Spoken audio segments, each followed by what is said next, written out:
E aí galera, tudo bem? E hoje nesse vídeo a gente vai falar sobre aquelas crianças que não conseguem pronunciar o R no encontro consonantal. Então aquele sonzinho do pra, do bre, do fra, que ela acaba falando pá, ba, ma. Por exemplo, prato, ela pronuncia pato. Por que será que isso acontece? E se o seu filho ainda não fala o R e você quer saber como ajudá-lo, foca na dica, foca na fono, aproveita e se inscreva nesse canal. Vem comigo que eu vou te explicar.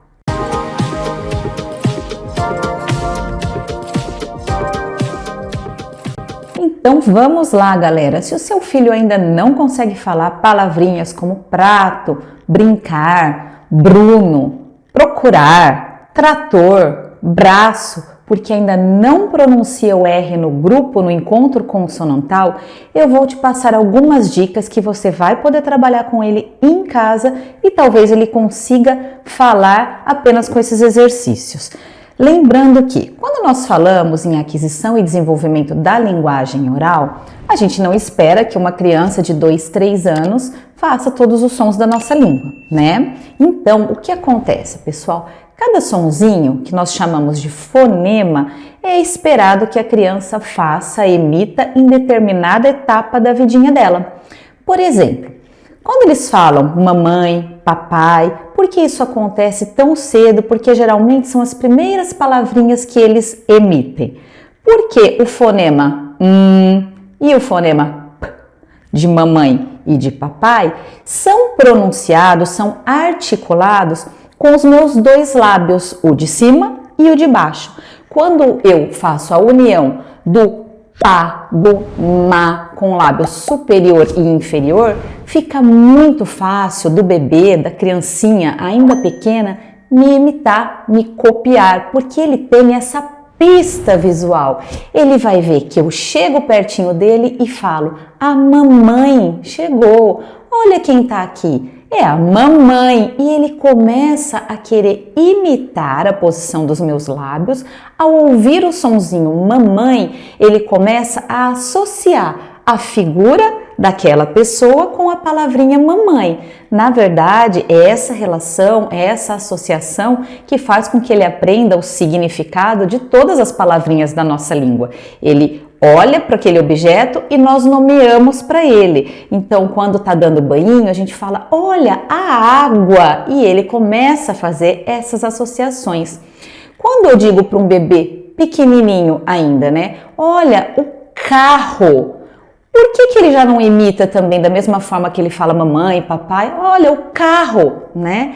Porque, pessoal, o fonema que tem a representação do C e o fonema que é representado pelos dois R's ou pelo R inicial, que faz esse som, eles são produzidos aqui na parte de trás do meu trato articulatório, né? Na minha garganta, na minha glote. Então, quando eu faço ou a criança não tem como enxergar, ela não visualiza que órgãos eu mexi, que eu coloquei a parte de trás da minha língua, ali na minha garganta, para pronunciar esse sonzinho.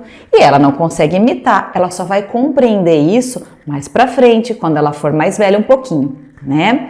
E o que acontece? O R e o L no encontro consonantal, pra, brá, plá, flô, ele só vai ser adquirido, a criança vai aprender como fazê-lo por volta dos 4, 5 aninhos. São os últimos 2 fonemas que a criança aprende, que anatômica, fisiologicamente, ela vai ter condições de emitir. É claro que tem crianças que com 3 anos e meio conseguem, assim como tem criança que por volta dos 6 anos ainda não emitem. Mas se isso acontecer, se o seu filho ainda não faz com 4 anos e 3 meses, eu indico que você procure ajuda ou faça esses exercícios primeiro em casa durante um mês. Se você vê que não está tendo resultado, procure uma fonoaudióloga, porque o que acontece? Hoje, a sua criança entra por volta dos 5 anos e meio no primeiro ano da escola. E ela vai passar a aprender de uma maneira formalizada a linguagem escrita, a ler e a escrever. Vai se iniciar o processo de alfabetização. Isso quando ele não acontece desde a educação infantil em algumas escolas. Se a criança troca letrinhas ou não fala alguma letra, No momento que ela for aprender a escrever, ela não vai ter essa pista auditiva para passar para o papel e ela vai acabar escrevendo, da mesma forma que ela fala, porque é esse o recurso que ela tem. Então, se ela quer escrever ali fraco, a professora ditou fraco e ela fala faco, ela vai omitir esse R muito provavelmente. Mas vamos lá, agora que eu vou ensinar para vocês dar algumas dicas que você pai, você mãe, tia, madrinha, avó pode fazer em casa com a sua criança para treiná-la, porque de repente ela só precisa de um empurrãozinho para aprender a falar esse fonema. Como a gente pode fazer? Vou pegar uma palavrinha, né? A palavra prato para a gente começar, que é uma palavra de alta frequência, a criança deve escutar isso quase todos os dias, para mostrar para vocês como vocês vão fazer esse exercício. Eu vou dividir a sílaba que eu quero trabalhar, no caso, pra, em duas, o pá e o rá. Então, eu transformei o pra em pá e rá. Nesse caso, a gente espera, a criança precisa já conseguir fazer o rá sozinha, tá? Porque senão ela não vai conseguir fazer o pra. Como eu disse para vocês, existe uma hierarquia. A criança só vai fazer o R no grupo quando ela já consegue fazer isoladamente. Na barata, por exemplo, na peruca, ok? Então, vamos lá. Supondo que a sua criança já faça o Rá, só que ela não consegue fazer no encontro consonantal, nós vamos trabalhar isoladamente essa sílaba para depois passá-la para o encontro consonantal. Então, eu falei para vocês, pá, rá. Eu quero formar a sílaba final, pra. Nós vamos falar isoladamente cada uma dessas duas sílabas, aumentando a proximidade delas, ou seja, falando cada vez mais rapidinho, até que ela vai se transformar de uma forma mágica na sílaba que eu preciso. Por exemplo, vamos lá. Pará, pará, pará, pará, pará, pará, pará, pará. Automaticamente, algumas crianças, ao fazerem esse treino de transformar uma sílaba única em duas isoladas, conseguem pronunciar a sílaba com R no encontro consonantal. Outra sílaba, vamos selecionar uma outra palavrinha. Bruno, porque muitas vezes o nome da criança é Bruno, Bruna, e ela não consegue fazer. Priscila, ok?